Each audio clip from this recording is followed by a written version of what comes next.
Hi, my name is Eve and welcome to our very first indie animation community pitches. We have 9 amazing, unique and different indie animated series to share with you all tonight. Each series will present their pitch for their animated series before answering a set of questions asked by the people over on Twitter. The first series we'll be hearing from is Forgio, created by Nessa. Hi, I'm Nessa. I'm the creator of Forgio, the animated series. What is Forgio exactly?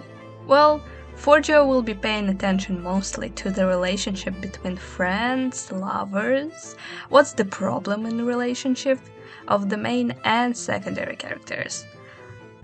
Also, it'll show the topic of fears, phobias, especially the fear of losing someone.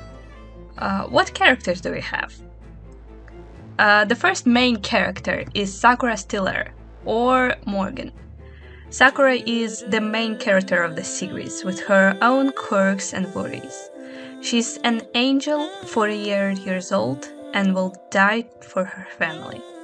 She's very confident, kind, loves to bring smiles to other people. Sakura was born in Grieta, the capital of City Astarta. We'll talk about that later. And when she turned 18, she moved to Forgio. Nathan, the son of the Queen of Angels, who was forced to be a king too early, Nathan is a very complicated character. He doesn't like showing much emotion, but inside lies a very kind, loyal, and generous person.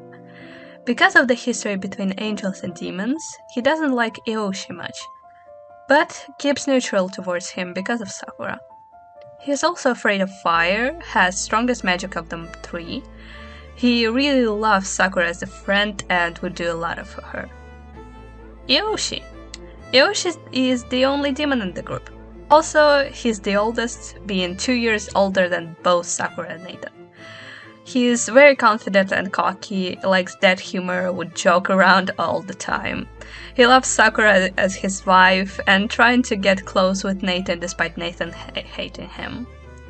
He has fire magic, but can't use his wings as demon due to some physical trauma. Sam Werner. Sam is one of the main antagonists of the show. He got a piece of band power in his hands and now wants to cause mischief. He's pretty young, 23 years old, and doesn't care about anyone except himself. Sam's power allows him to summon the worst nightmares in people, and he wants to get more of the band powers to be unstoppable. Now let's talk about the island of Astarta. Astarta has had a strange history even from very beginning. The island was formed in the 14th century after the sailor Alfred Brainbush found a shining gem in the ocean. The magic within that gem created the island, Astarta. Many people on the island were not using their magic because they thought it was too damaging. However, a small group of 5 people created a core, hidden in Forgio. Now Astarta has 18 cities, one of them being Grieta, the island's capital, and Forgio, where all the adventures lies. For now, we have ready about 70% of the whole show. Trailer is already out, and now we're looking for more people to be interested in the show and hopefully finish it in January or February 2025. And here is all the animators. Now let's go to the questions. I think my inspiration on pretty much every show I watched. Steven Universe, The Owl House, She-Ra, Lackadaisy, The Atlas and the Stars, all of them inspired me to start and keep going, even if something went wrong. And one game that was a big push in my universe was Undertale. When I was in the fandom, I created a lot more lore motivated by this game. The biggest struggle is probably promoting the show itself. On the project that you work years on, seeing 100 views is really demotivating. The most favorite part in the production is definitely the ability to talk about your characters. As a person who's been thinking about my characters since 5th grade, I'm very excited to have that ability in my hands. And the least part is probably, as I said before, promotion and adding sound to the final version. First of all, every single one of them are so unique and special. The animation in their animated series are phenomenal, and as an animator myself, I can see how much love and work was put into this. Now let's review every single one of them, because I have a lot to say about them.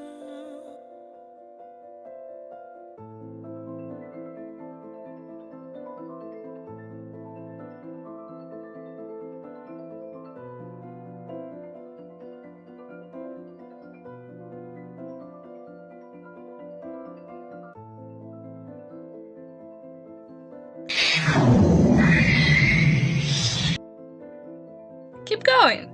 I know it's hard, but don't give up. You can do it, and I believe in you. Don't give up on your dream. Amazing. I mean, I do love the focus on characters and relationships and, all that good stuff. But next up, we have Supernova, created by both Bato and Opie.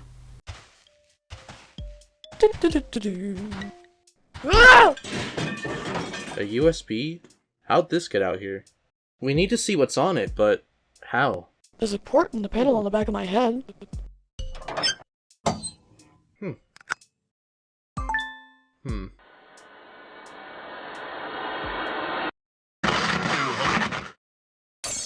It's the same old rhythm, waking up every day just to grind it away. How about we trip up the system, mix it up, punk it up, baby, show 'em what's up. Should have bought some land, now I gotta grind it out instead of being. So hello, I'm Bato, And I am Opie. and today we're introducing Supernova! A cool new indie animation project coming your way soon. We've been working on this project for, over 2 years now, and it's finally coming to fruition. So far we're in the early storyboarding phases. This is currently a volunteer project, so if you want to help out, just DM us on Twitter at Team Supernova X. The story follows two teenagers, Opie and his roommate Vic, who get kidnapped by demonic creatures in the middle of the night. They find themselves in a hellish world where everyone and everything is out to get them, including a tyrannical leader who is out to experiment on them. But thankfully, they find a rebel group who will help them. The show will follow their attempts at getting back home. With that, here's a brief intro to all of our main cast. Opie is typically more cautious and fearful all the time, but is more quick-witted. In this series, he'll try to overcome his fears. Vic, on the other hand, is more chilled out and copes with fear and anxiety using comedy. He sometimes doesn't understand the severity of the situation, though. Rock is a demonic tyrant who controls everything in the city. He tries to capture Opie and Vic to experiment on them in a horrible plan to eventually take over the Earth. He's often stopped by the rebel group, though. The group is led by a human named Dexter. He doesn't participate in the action often, and he is usually more focused on leadership and strategy. One of the more prominent members of the rebel group is Bato. That's me! Who often participates in the action. He's very kind and caring. Oh, why thank you. And wants his world to go back to how it was before Rock took reign. The other rebels are quite the quadrio. Rob is the brains, and often helps with strategy. Rend is a brawn, and can sometimes be very destructive. Rico is the stealth expert, who is small, but deadly. And Tox is very chaotic, and is kind of a mix of all of them. One of them is hiding a dark secret, though. Good luck guessing, cause I'm not telling you. Unfortunately, these characters can't go on fun adventures without your help. If you'd like to support us, consider donating to our Kickstarter. And if you don't have money but would like to still support us, then follow our Twitter and like and repost our tweets. Or X's, I don't really know. We give progress updates often on our Twitter, including monthly newsletters where we give progress updates, interact with the community, and more. And with that, thank you for watching. See you soon!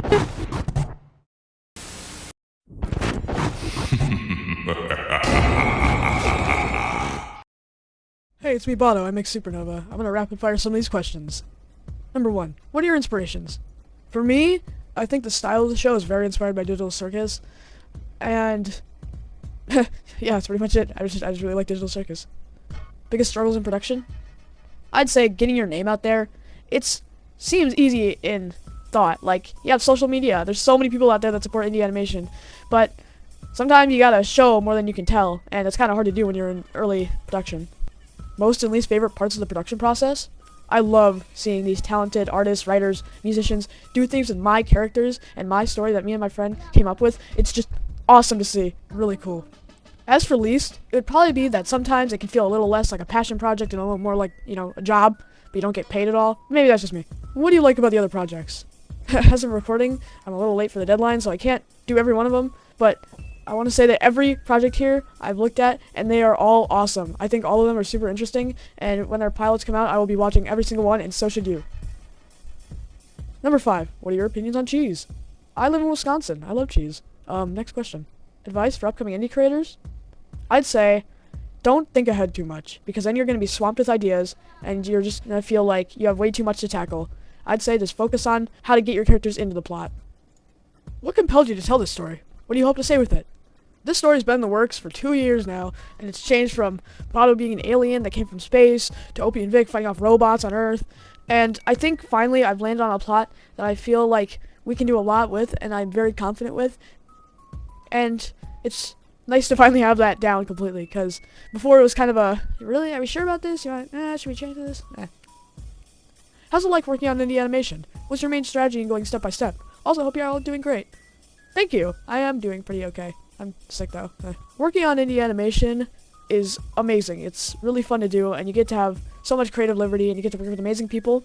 But as I said before, sometimes it does start to feel a little bit like more of a chore than fun. And that's why breaks exist. But don't take my word for that, because I'm just kind of a lazy person too. And with that, that's all the questions. So thank you for all watching our presentation. I hope you all enjoyed. And see you with updates on our Twitter, I guess. At that one. Yep, that one. Okay, bye. This series looks so fun and energetic. Do consider helping them out so that Supernova can be made. And next up, we have Space School, so take it away.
I love humanizing the planets and making them go to school. It's such a cool idea. I will be sat waiting for when this finishes development. Now we have Ghost Machine, created by Ash Bricky.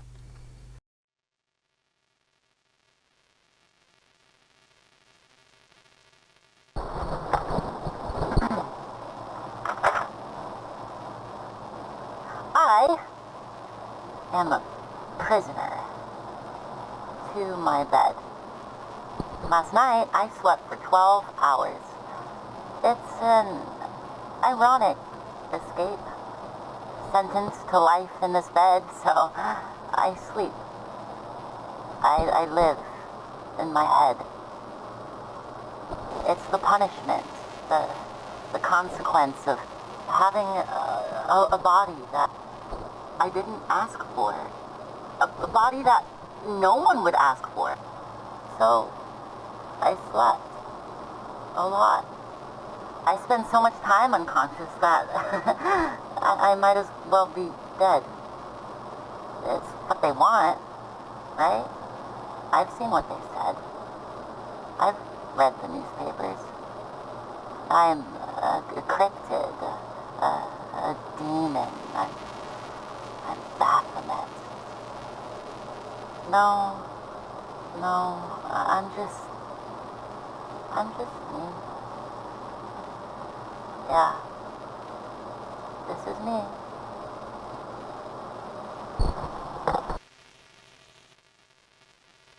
My name is Ash Bricky, and I'm the creator of the upcoming analog horror series called Ghost Machine. Okay. 1, 2, 3.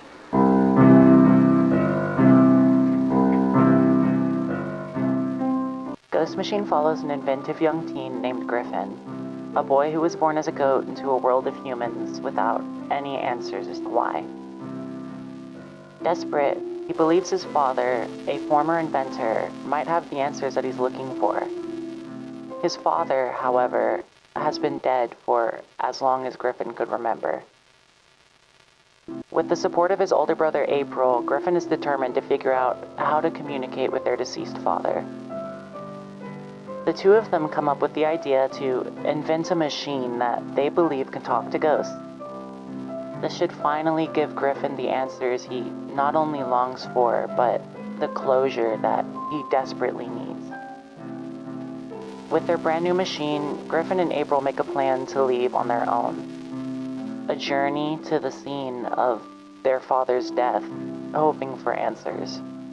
However, things don't go according to plan, leaving them both stranded, trapped, lost, and alone within the depths of their father's abandoned factory. Ghost Machine consists of a small team of devoted voice actors and artists. This story was written by me with the help from co-writer Lainey Valentine. The storyboarding, animating, coloring, editing, directing, producing, as well as the soundtrack was all done so far by me. To bring this project to life and to bring our small but strikingly passionate team together. We're currently looking to raise enough funds to add additional animators and voice actors to our team. To support us, you can check out our online store for some merch powered by Fourth Wall. You can also support us by simply following the Ghost Machine Twitter or by using the hashtag GhostMachinePilot to show your interest in our project. Thank you for watching, and thank you to everyone for continuing to support indie animation.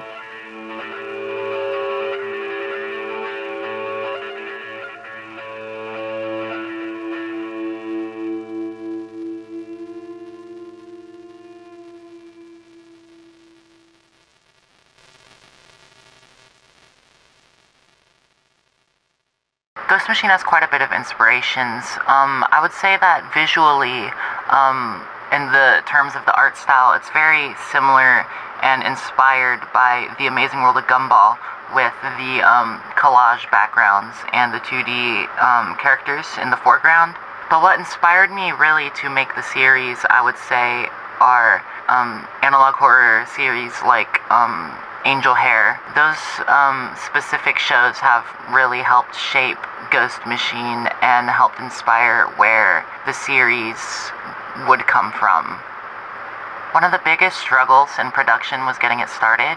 It took me a while to actually get the ball rolling for Ghost Machine.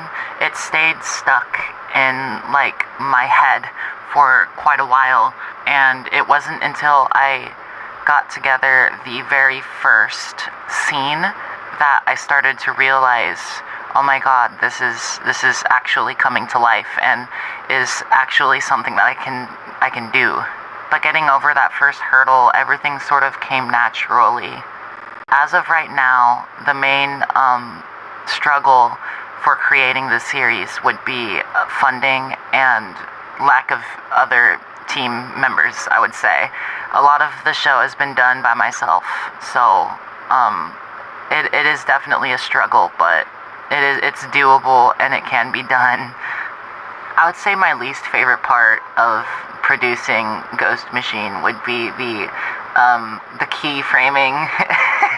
There's a lot of little movements because the characters are essentially puppets, and a lot of the movements are edited in. I would say that my favorite part would definitely be just drawing and doing the storyboards. Just visualizing how everything will look is definitely one of my favorite parts, other than voice acting Griffin. My opinions on cheese? I would say it's pretty goated. I have a whole bunch of string cheese in my fridge that I eat every once in a while. Sometimes I make some I make some little garlic toast with cheese on it too. Or I make quesadillas. Grilled cheese is hella good. Love that. My advice for indie creators and indie animators who are just starting out, I would say just go for it. It might seem really intimidating and really overwhelming, it's something that isn't really possible, but I promise you that it is.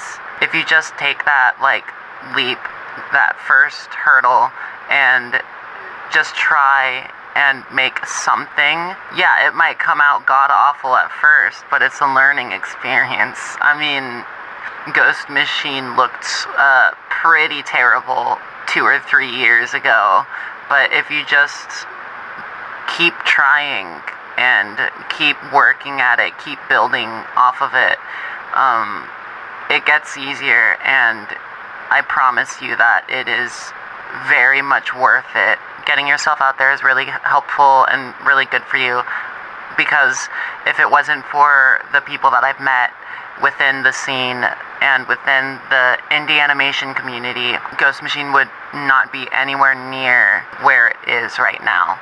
You got this, you can do this, I believe in you, I did it, and I'm not even an animator, so...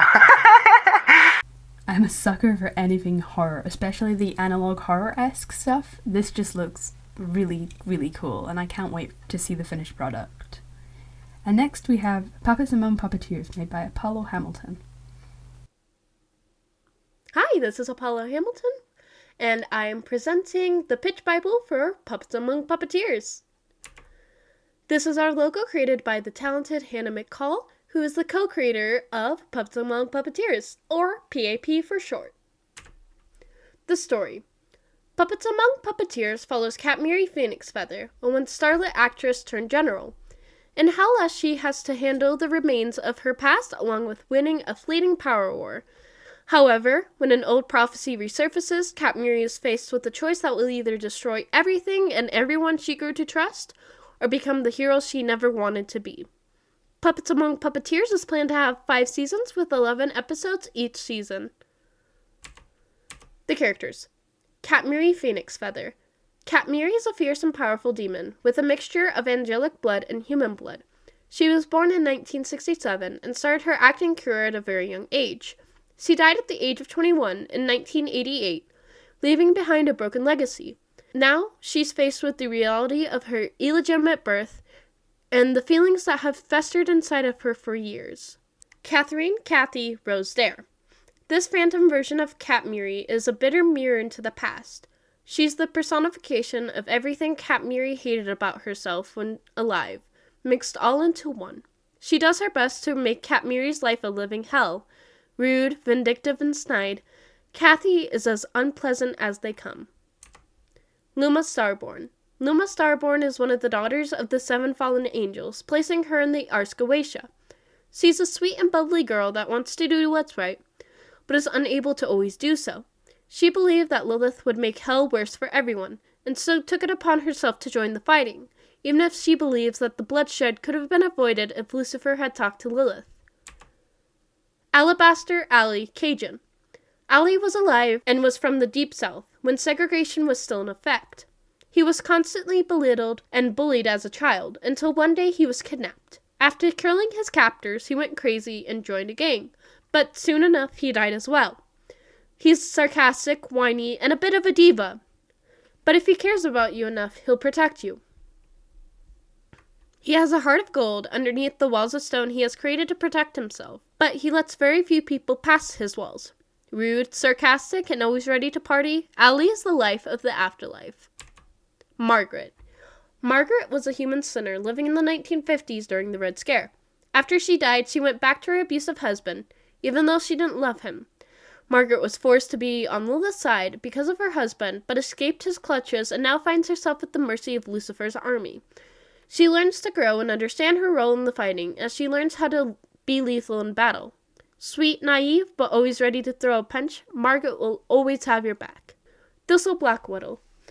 Thistle died at the age of 10, her family being a part of a cult that worshipped demons that she herself was a part of. She fell into hell and was raised into adulthood by the kind Black Widow family of the Lust Ring. Being a bit of a pacifist, she didn't want to join the war, but was convinced to join by one of her siblings. She became the head nurse and follows the crew wherever they go. She is honest to a fault and always tells it like it is. She doesn't see the use in sugarcoating things, since lies always come out eventually. JK.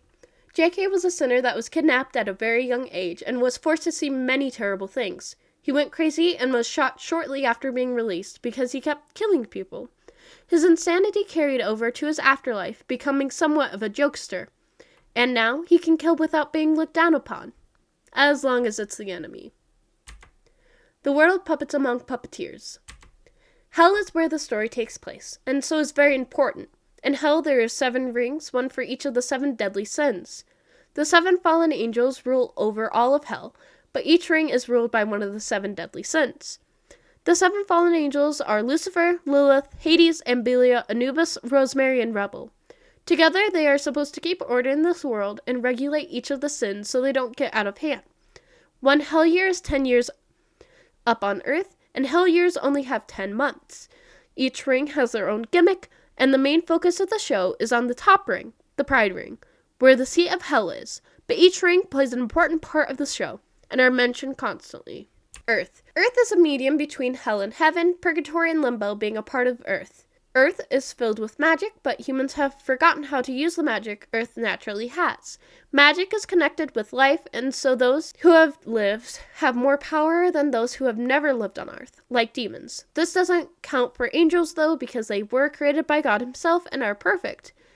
Earth is a place filled with lies, politicians, and sickness. Earth either breaks or creates people, and can build back the broken and tear down the created. This strange place is the balance of death and life, the in-between of the universe. All life has somewhat graced its face, and if it has not, it is just pseudo-life, something that is truly unique to the soils of this middle plane. Heaven. Heaven is a paradise. While yes, there are some things that heaven does that they shouldn't do, they can't be perfect since humans grace their halls. The archangels and the high seraphim rule over heaven as God continues to create and write his own story. None of heaven gives 2 cents about hell, because why would they? Their weapons could kill them. Why in the realms would they be worried about some easily killed ants? The only time heaven takes notice of hell is when they start to do things that affect the unnatural order, and need to intervene to fix it. Heaven is a touchy subject for all the seven fallen and is strictly not allowed to be spoken of unless it is impossible to not say the name. For this reason, heaven is called Elysium in the pits of hell. Concept art. This is some concept art. The one on the left is for Margaret, and the one on the right is for Anubis by Apollo, and the Margaret one was created by Hannah.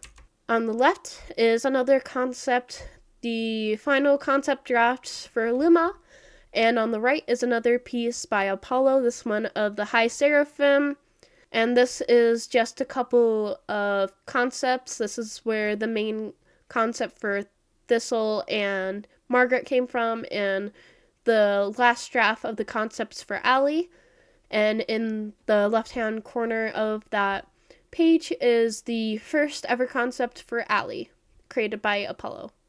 This is hotel concept art created by Salamindered on Discord. This was also created by Salamindered, and this is for the interior of the hotel in the meeting room. This is also concept art created by Salamindered, and this is for the Pride Ring, and it is the city of Pentagrammus. Inspirations. So these are a few of the inspirations for the show. The first one is a comic book series by Claudio Sanchez. The second one is Resident Evil.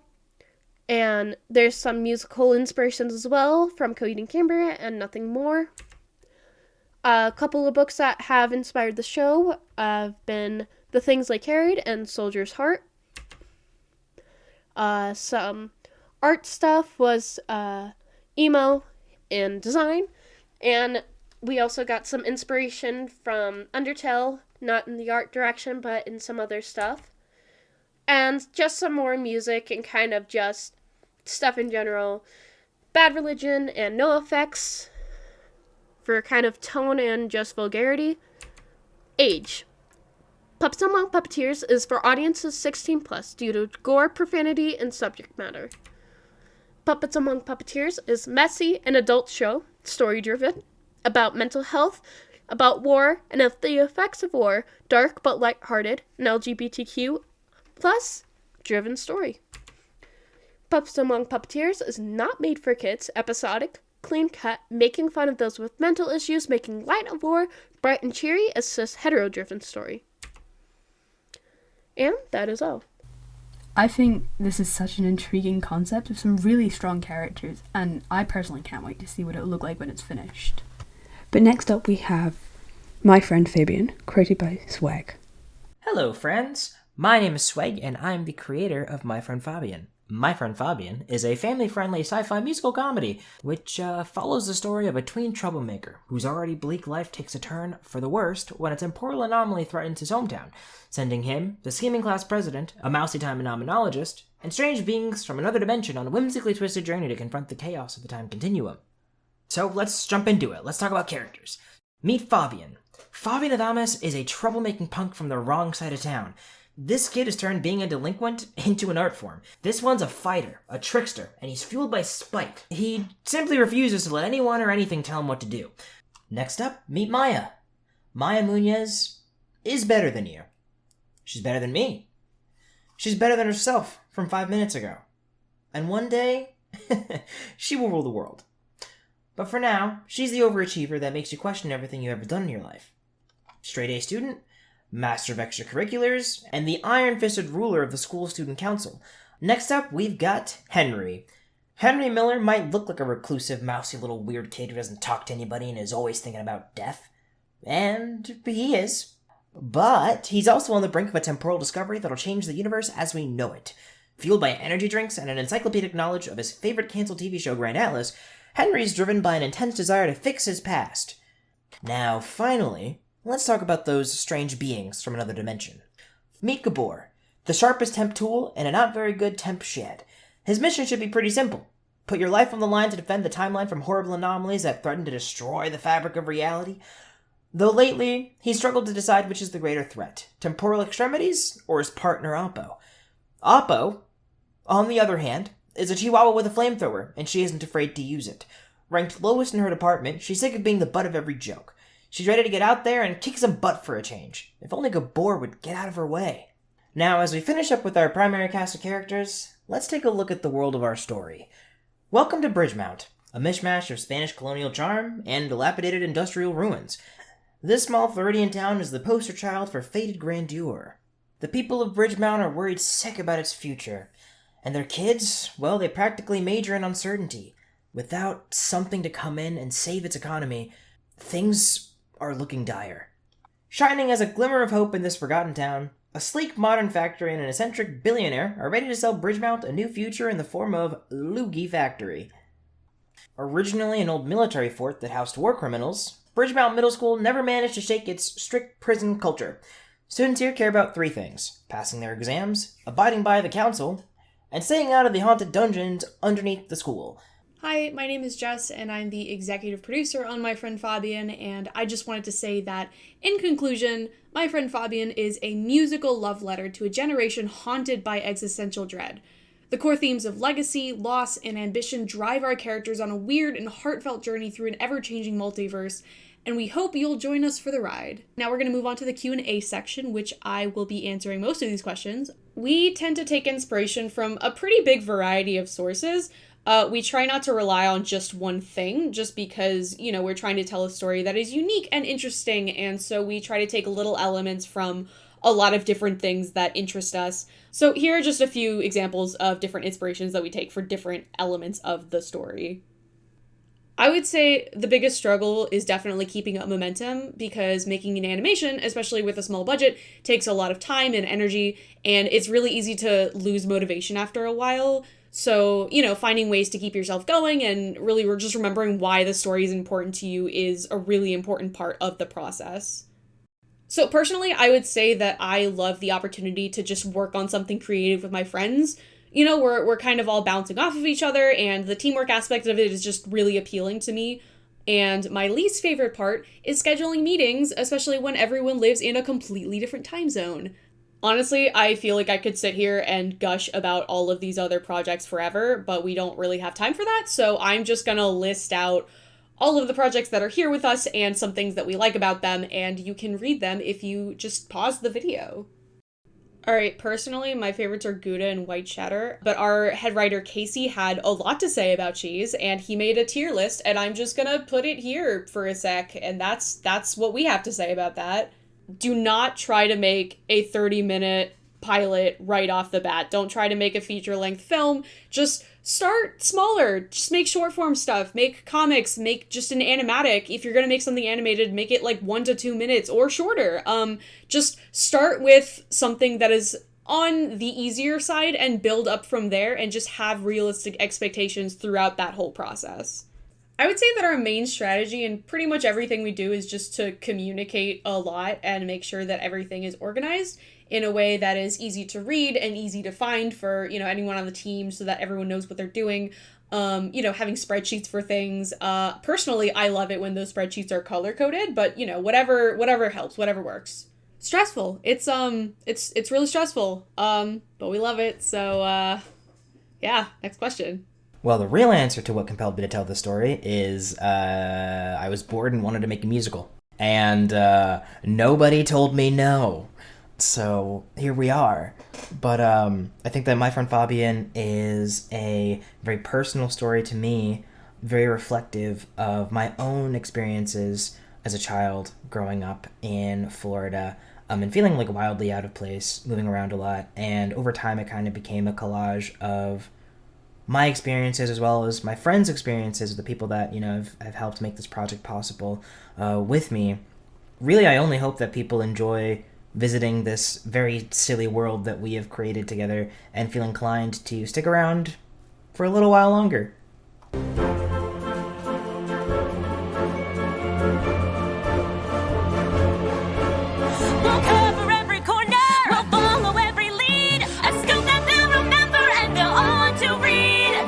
Everything will be alright if we can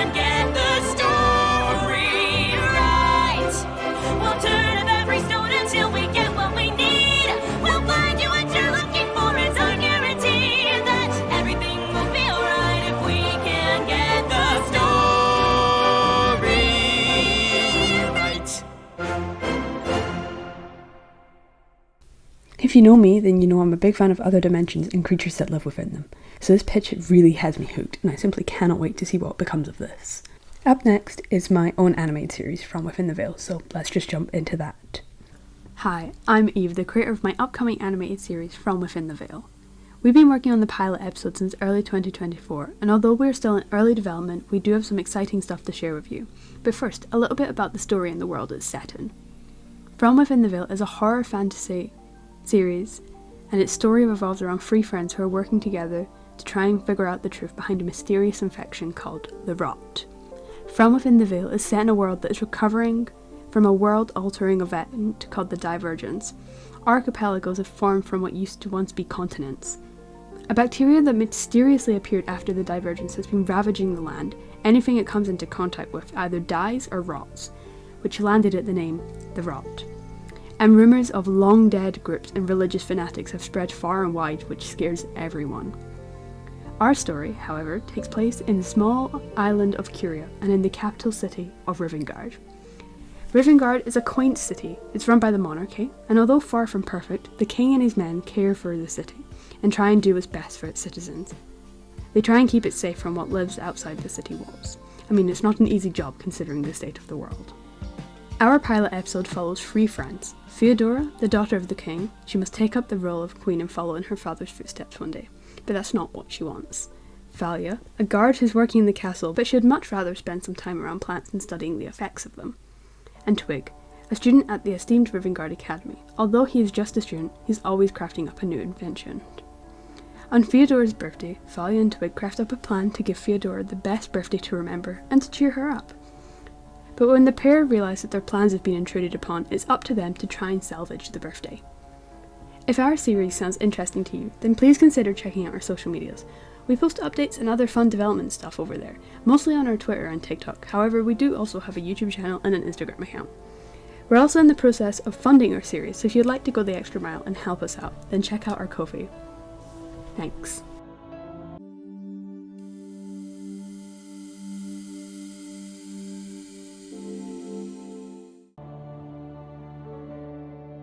I'd say that I've been mostly inspired by the shows I grew up with as a kid, things like Adventure Time and Gravity Falls, but I'm also really inspired by the people around me, and they provide a lot of inspiration to me.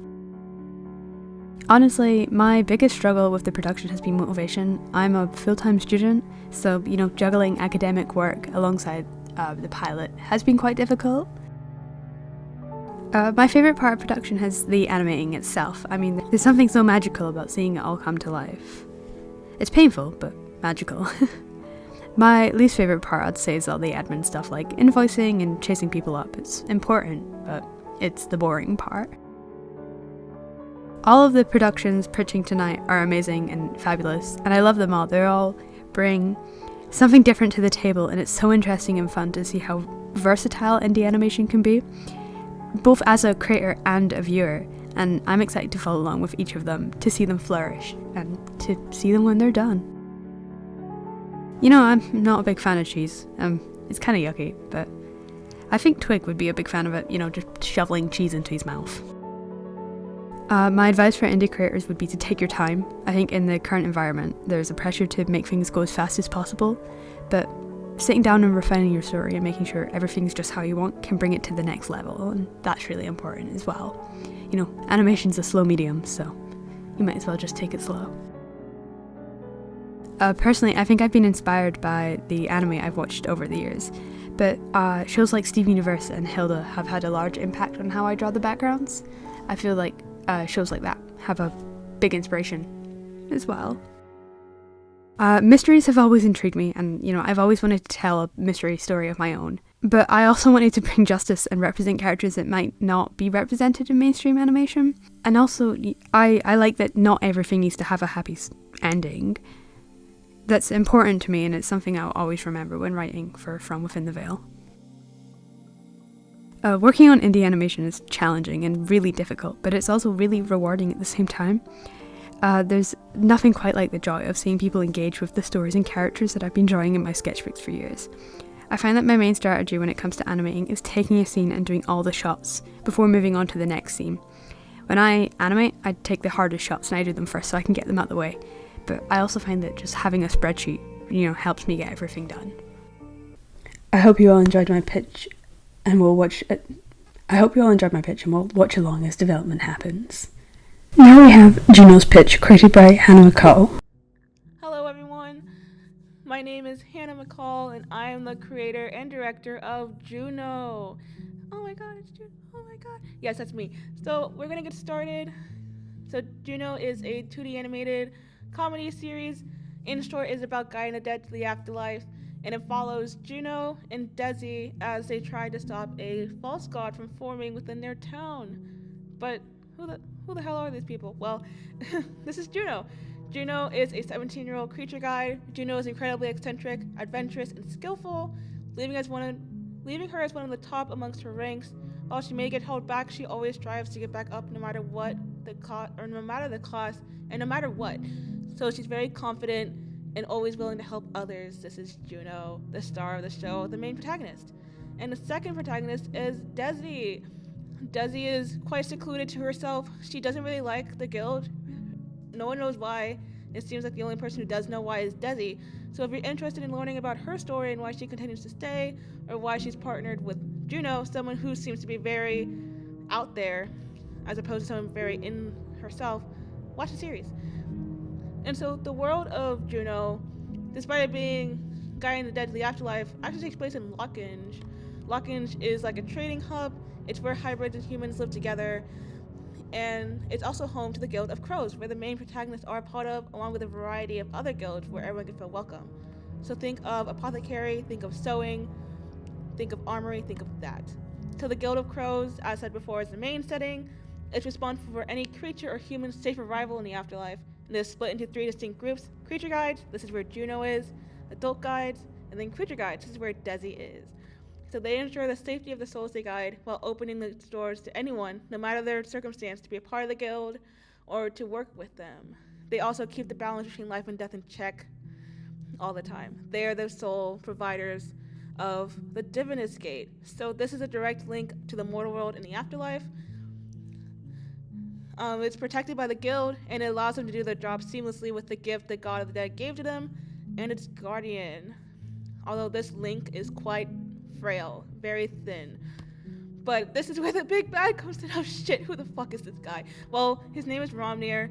He is the guardian, and he has been the guardian of Divinus for a really long time. He is a devout servant to the guild and to his god Yithriel, but Yithriel hasn't been seen in a while. It's just been him. And so if you want to know why, or just his story, or overall just who the hell this guy is, well, watch the series and you'll figure out why.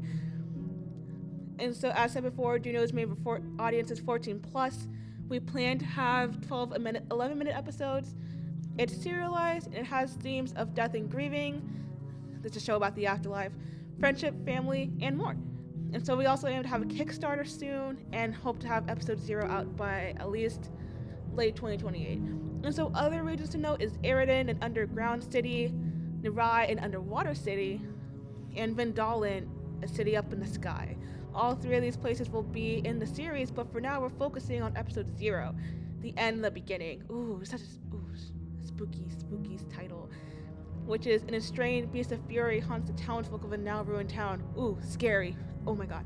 Notorious and known for not being able to be brought to Divinus, there only seems to be one guide out for the job. Gee, I wonder who this girl is. Just a thought though. But we're currently in the storyboarding phase. We also have some character designs, like NPC designs, creature designs, some very funny storyboard moments, and some very beautiful visual development all throughout episode 0 and for the series itself. And so you should come along for the ride. Death comes for us all anyway, so why not enjoy life while we have it? We're on X/Twitter at Juno Series. We're excited to be here, and we're excited to meet you all, so come along. We'll be waiting for y'all. And so a big thank you to the cast and crew. Okay, so question 1 is, what are your inspirations? And you may not like the answer to this, but there's no inspirations for Juno. There wasn't any thought or any sort of point of interest for Juno. It kind of just spawned from my head. I wish I could actually answer this question, but that kind of is the answer, that there is no inspiration. There have been some for like color, but not for the actual series. So the biggest struggles in production I've found has been actually managing. This is my first project that I've directed, and so that has been a learning curve in and of itself, but while it's had its hiccups, it has definitely been a learning experience, and I'm glad that I am able to have it and show it to my crew. And so, most and least favorite part of the production, currently we're in the storyboarding phase, and so because of this, you could call it my least favorite section, but at the same time, it's also my most favorite section. For most projects I've been a story artist, and that's what I want to do in the future. And so while it has proven to be pretty demanding, for the most part, it has been my favorite part of production and seeing it finally come to life. And so while it may be my least favorite, at the end of the day, it's still my most favorite. So what do you like about the other projects? It's going to be long. So we're going to start from the top of the list of Ghost Machine. I actually really like how it has sort of a mixed media vibe. I like the eeriness, I like the backgrounds, and the story itself is quite enticing. I'm excited to see more of it. My friend Fabien, I love musicals. That's the thing about me, is that I love musicals, so this already had me hooked. But sci-fi and big bad and musicals seems like right up my alley. Puppets Amongst Puppeteers, funnily enough, I'm already in the show. But I do really like the plot, and I do really love the characters. My favorite character is Luma. She is my favorite, and Kathy. I think the world is very unique. It takes place in hell, and so I can't wait to see where we go with this show. Space School, another show where I really like the character designs. I love when shows have character designs that are very clearly in the design, and so each of these are very unique, all the characters, and to personify planets already, I think it's really creative and unique, so I'm already very excited for Space School. Supernova, another space show, another show where I'm completely hooked. Botto has my heart and soul. I would do anything for Botto. Forgio, I think the world is really cute and it's so expansive. The characters, I can't wait. I can't wait to see everything about them. The animation here looks stunning. I think you should definitely go check them out. Mystery Hollow, I love mysteries. I think this looks sick as hell, and I'm really excited to see where this can go. I haven't seen much about it, but I believe that it is quite interesting. And then From Within the Veil, horror freaks me out, but this is nice. A plague with its people, I am completely hooked. There's not much I'm able to really say, but this has my full support. So what are your opinions on cheese? I really like Manchego, and I really like Oaxaca cheese. I really like cheese. I like to go to the market and try one. I also like goat cheese, so you can say that my opinions on cheese are very positive. Advice for upcoming indie creators, just keep going. It's really hard in the start, and it will be hard in the end. But as long as you are passionate and willing to learn, you're going to be great. You're going to be just fine. Like, don't worry about this. You're going to be just fine. And so what compelled you to tell this story, and what do you hope to say with it? So Juno is autistic, and I found that in media that's supposed to portray autistic people, they portray them like they're either like super brainiacs or like a disgrace or someone to ignore or in the background.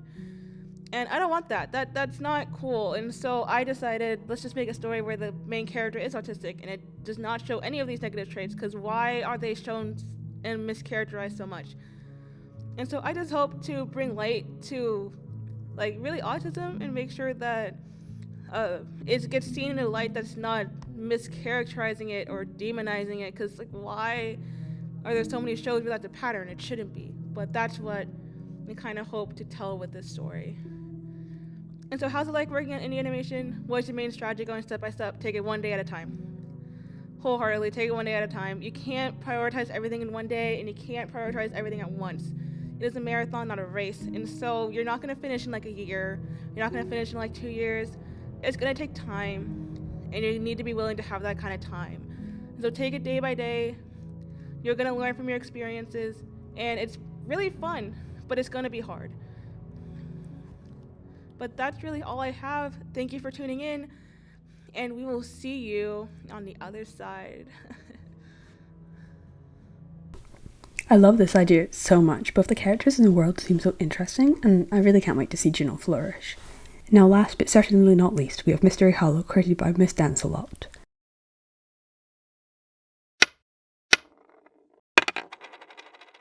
Me and my family's journey is coming to a close. Oh, wait. I mean my family and I's journey. My English teacher would mounted my head on her wall. Ugh, she's a jerk. Then again, who wasn't back home? Well, old home, I guess. Mom says this will be a new start for us. A new chapter. And there's no way in heckles I'm gonna start this new chapter not doing what I love. Sorry, Mom, but this girl ain't stopping her supernatural hunting for no one. Hi, my name is Miss Dancelot, and I'm the creator of Mystery Hollow. Mystery Hollow is an upcoming series that centers around a young teen named Grace Rebus, who moves to the secluded and mysterious town of Morton Hollow, hidden deep within the Kentucky woods.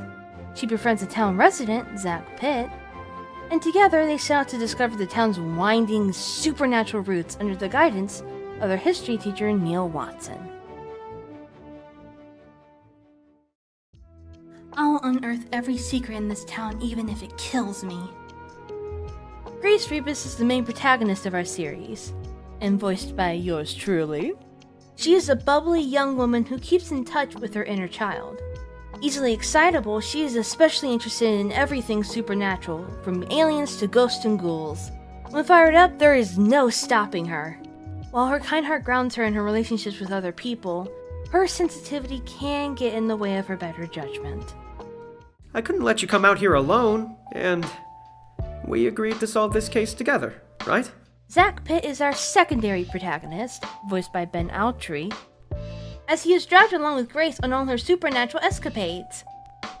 He is an intelligent and sensitive young man who means well, but is rather impulsive with his words, often struggling to communicate his intentions properly and coming across as careless or rude. This is not helped by his tendency to resort to snark to cover up his own insecurities. While he generally tries to play by the rules and think rationally, he is not nearly as calculated and collected as he likes to think he is. Now if you all could turn to page 275 in your history books, that would be wonderful. Voiced by Jalen Gray, Mr. Watson acts more like an instructor and guardian for Grace and Zach. Despite his calm and laid-back nature, he is a man of many secrets, shrouding himself in mystery. He is a brave, resourceful, and skilled man, but sometimes entrusts too much responsibility to mere teens. He bears a lot more stress than he reveals, but has a passion for teaching his students, and it shows in his classroom.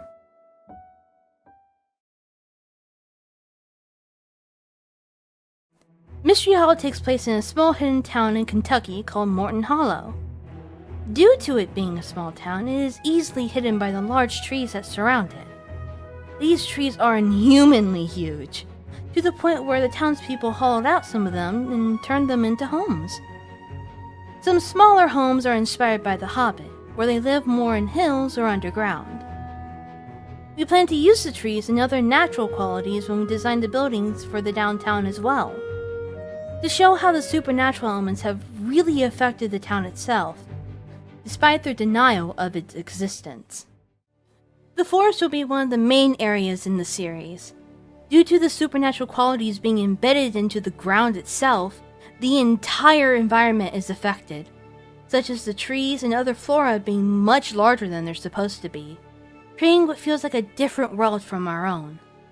There will be many creatures that inhabit the forest, as we plan to implement our own twist on creatures from folklore and mythology, while also creating some that are unique to the forest environment. We plan the forest itself to have a mystical feel to it, a sense of wonder. Like luring a fish with a bedazzled fishing lure. You can get so distracted by how beautiful the nature is, you don't realize how deadly it will be. Since Grace and Zach are both teenagers and their mentor, Mr. Watson, works as a teacher, one of the areas in the series will be the high school they attend. So far, We plan to be just a simple small town high school with after school clubs, hall monitors, and whatnot. Currently, we are still in pre-production with the hopes to finish the boards for the pilot by the end of this year or next year early spring.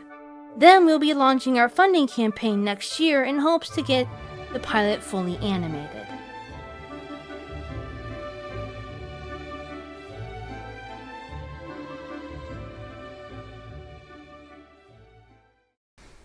Spooky Mysteries, sign me up. Again, this sounds like such a fun and interesting idea, and I really can't wait to see what it becomes. I hope you all enjoyed watching our pitches tonight. I personally can't wait to see these pitches when the pilot episodes are completed. I hope you are all in the same boat as I am. Remember to follow everyone on their respective social medias. I will list where to find them all and their careers and all sorts below in the description of this video, so again, I urge you to check them all out and support each of them. This is the first of many indie animation community pitches. There are so many series out there that deserve to be seen by audiences and to flourish. So if you're watching this and are making a series of your own, then do I have the good news for you. I put a Google form in the description of this video to be filled out if you're interested in being in a future community pitch night video like this. Or if you can't fill out the form, then I can be found over on Twitter. Again, thank you all for watching. I'm Eve, and I've been your lovely indie animation community pitches host. Have a lovely rest of your day, evening, or night, wherever you are in the world, and I'll see you again for our next batch of animated series.